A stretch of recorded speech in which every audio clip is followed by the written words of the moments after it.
এখন শুনবেন আজকের গুরুত্বপূর্ণ খবরের শিরোনাম। ইসরায়েলি হামলায় আল জাজিরার সাংবাদিক সহ নিহত আরও 61।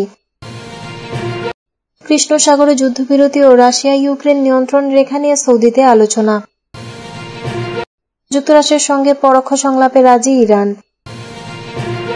পশ্চিম তীরে অস্কার জয়ী তথ্যচিত্রের সহপরিচালকে ইসরায়েলিদের মারধর পরে গ্রেপ্তার।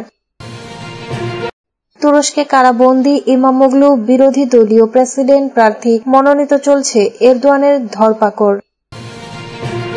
ভেনেজুয়েলার তেল গ্যাস কিনলেই শুল্ক আরোপের হুমকি ট্রাম্পের। ভারত পাকিস্তান সীমান্তে ব্যাপক গোলাগুলি, থমথমে পরিস্থিতি। ইসরায়েলি হামলায় আল জাজিরার সাংবাদিক সহ নিহত আরও 61। ফিলিস্তিনের গাজায় ইসরায়েলি বাহিনীর বোমা হামলায় বিগত 24 ঘণ্টায় আল জাজিরার সাংবাদিক হোসাম শাবাত সহ কমপক্ষে 61 ফিলিস্তিনি নিহত হয়েছে। এছাড়া পশ্চিম তীরে ইসরায়েলি বাহিনী অস্কারজয়ী তথ্যচিত্র নির্মাতা হামদান বল্লাল সহ 3 ফিলিস্তিনিকে গ্রেপ্তার করেছে। প্রায় 2 মাস যুদ্ধবিরতির পর মঙ্গলবার থেকে ইসরায়েলি সেনাবাহিনী গাজায় ব্যাপক হামলা শুরু করে। ইসরায়েলি সামরিক বাহিনীর দাবি, হামাস যুদ্ধবিরতি চুক্তি লঙ্ঘন করেছে। তবে হামাস ইসরায়েলের এই অভিযোগ প্রত্যাখ্যান করেছে এবং পাল্টা অভিযোগ করেছে যে কাতার, মিশর ও যুক্তরাষ্ট্রের মধ্যস্থতায় স্বাক্ষরিত যুদ্ধবিরতি চুক্তি লঙ্ঘন করেছে ইসরায়েল। কৃষ্ণ সাগরে যুদ্ধবিরতি ও রাশিয়া ইউক্রেন নিয়ন্ত্রণ রেখা নিয়ে সৌদিতে আলোচনা। রাশিয়া ইউক্রেন যুদ্ধ বন্ধে সৌদি আরবে আলোচনা চালিয়ে যাচ্ছেন যুক্তরাষ্ট্র ও রাশিয়ার কর্মকর্তারা। সোমবার তাদের আলোচনার বিষয়বস্তু ছিল কৃষ্ণ সাগরে সামুদ্রিক যুদ্ধবিরতি। বড় ধরনের যুদ্ধবিরতিতে যাওয়ার আগে আংশিক যুদ্ধবিরতির বিষয় নিয়ে এগোনোর চেষ্টা চালাচ্ছিলেন তারা। রোববার সৌদি আরবে ইউক্রেনের কর্মকর্তাদের সঙ্গে আলোচনায় বসেন যুক্তরাষ্ট্রের কর্মকর্তারা। এর ধারাবাহিকতায় গতকাল রাশিয়ার সঙ্গে আলোচনা হয়। যুক্তরাষ্ট্রের পক্ষ থেকে একে শাটল কূটনীতিক বলে মন্তব্য করা হয়। দুটি বিদ্যমান পক্ষের মধ্যে তৃতীয় পক্ষ যখন স্বেচ্ছায় দুই পক্ষেরই প্রতিনিধি হিসেবে শান্তি স্থাপনের চেষ্টা চালায়, তখন সেটাকে শাটল কূটনীতি বলে। হোয়াইট হাউসের জাতীয় নিরাপত্তা উপদেষ্টা মাইল ওয়ালস রোববার সিবিএস নিউজের ফেস দ্য নেশন অনুষ্ঠানে বলেন, রিয়াদে একই হোটেলে রাশিয়া ও ইউক্রেনের কর্মকর্তাদের রাখা হয়েছে। কৃষ্ণ সাগরে যুদ্ধবিরতি নিয়ে আলোচনার পাশাপাশি কর্মকর্তারা দুই দেশের নিয়ন্ত্রণ রেখা ঠিক করার বিষয় নিয়ে আলোচনা করবেন। এ আলোচনার মধ্যে স্থান পাবে যাচাই উদ্যোগ, শান্তিরক্ষা ও যে স্থানে আছে সেখানে স্থিতিশীল করে রাখার বিষয়টি।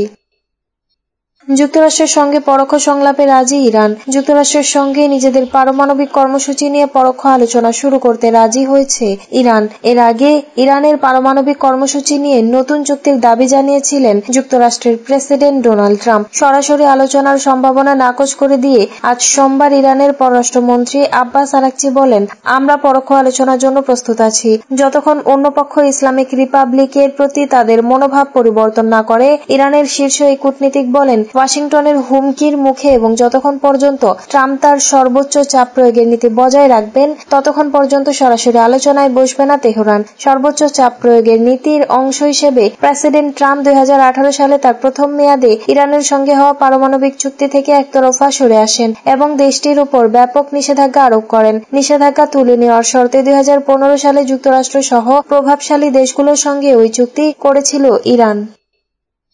পশ্চিম তীরে অস্কারজয়ী তথ্যচিত্রের সহপরিচালকে ইসরায়েলিদের মারধর পরে গ্রেপ্তার। অধিকৃত পশ্চিম তীরে অস্কারজয়ী তথ্যচিত্র নো আদার ল্যান্ড এর ফিলিস্তিনি সহপরিচালক হামদান বাল্লালকে গ্রেপ্তার করেছে ইসরায়েলি বাহিনী। তার আগে ইসরায়েলি বসতি স্থাপনকারীরা তাকে মারধর করেন। তথ্যচিত্রের আরেকজন পরিচালক ইউভাল আব্রাহাম এক্স পোস্টে এ তথ্য জানান। এবছরের 97তম একাডেমি অ্যাওয়ার্ডসে সেরা তথ্যচিত্র বিভাগে জয়ী হয় নো আদার ল্যান্ডস।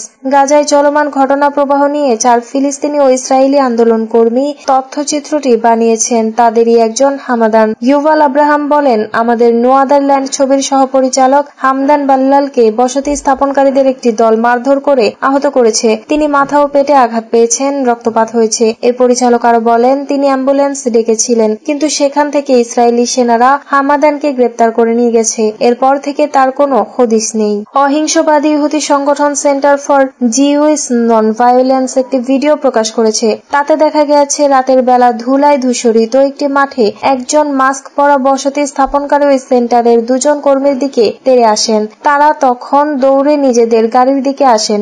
একজন চিৎকার করে বলেছিলেন, উঠে পড়ুন, উঠে পড়ুন। তারা গাড়িতে ওঠার সঙ্গে সঙ্গে পাথর ছুঁড়ে গাড়ির কাঁচ ভেঙে ফেলা হয়। গাড়িটা চলতে শুরু করলে চালক বলেন জানালার কাঁচ ভেঙে গেছে। এ সময় মাস্ক পরা 10 থেকে 12 জন বসতি স্থাপনকারী ঘটনাস্থলে পাথর ছুঁড়ে আর লাঠি নিয়ে অধিকার কর্মীদের উপর হামলা করেন। গাড়ির জানালা ভেঙে ফেলেন, টায়ার কেটে দেন। ঘটনাস্থলে থাকা অধিকার কর্মী জশ কিমেলম্যান বলেন, হামাদান বাল্লালকে চোখ বেঁধে নিয়ে যাওয়া হয়েছে।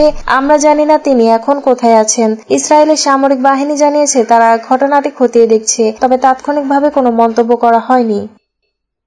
তুরস্কে কারাবন্দী ইমামোগলু বিরোধী দলীয় প্রেসিডেন্ট প্রার্থী মনোনীত, চলছে এরদোয়ানের ধরপাকড়। তুরস্কের ইস্তাম্বুলের কারাবন্দী মেয়র একরিম ইমামোগলুকে পরবর্তী প্রেসিডেন্ট নির্বাচনে প্রধান বিরোধী দল রিপাবলিকান পিপলস পার্টি আনুষ্ঠানিকভাবে প্রার্থী মনোনীত করেছে। আজ সোমবার দলের একজন মুখপাত্র এ তথ্য জানিয়েছে। 2028 সালে দেশটির পরবর্তী প্রেসিডেন্ট নির্বাচন হওয়ার কথা রয়েছে। এমন এক পরিস্থিতিতে সিএইচপি ইমামোগলুকে প্রেসিডেন্ট প্রার্থী ঘোষণা করল, যখন বর্তমান প্রেসিডেন্ট রিসেপ তাইপ এরদোয়ানের প্রশাসন বিক্ষোভকারীদের ধরপাকড় অব্যাহত রেখেছে। 5 দিনে দেশ জুড়ে 1133 বিক্ষোভকারীকে গ্রেপ্তারের কথা জানিয়েছে কর্তৃপক্ষ।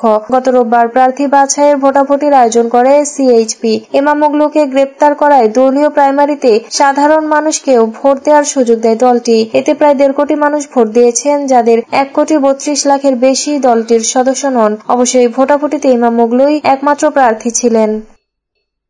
ভেনেজুয়েলার তেল গ্যাস কিনলেই শুল্কারোপের হুমকি ট্রাম্পের।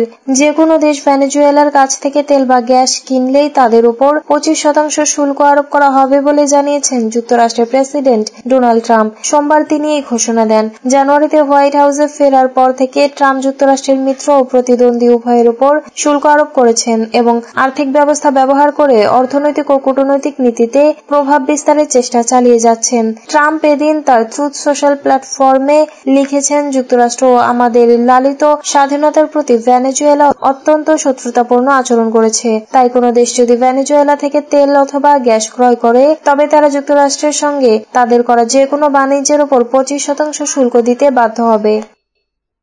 ভারত পাকিস্তান সীমান্তে ব্যাপক গোলাগুলি, থমথমে পরিস্থিতি। জম্মু ও কাশ্মীরে কাঠুরাই সন্ত্রাস বিরোধী অভিযান জোরদার করেছে ভারত। পাকিস্তানের সঙ্গে থাকা এই আন্তর্জাতিক সীমান্তে ব্যাপক বন্দুকযুদ্ধে ছড়িয়েছে ভারতীয় বাহিনী। এ সময় ব্যাপক গোলাগুলির শব্দও শুনেছেন স্থানীয়রা। এক প্রকার থমথমে পরিস্থিতি বিরাজ করছে। খবর দ্য হিন্দুর।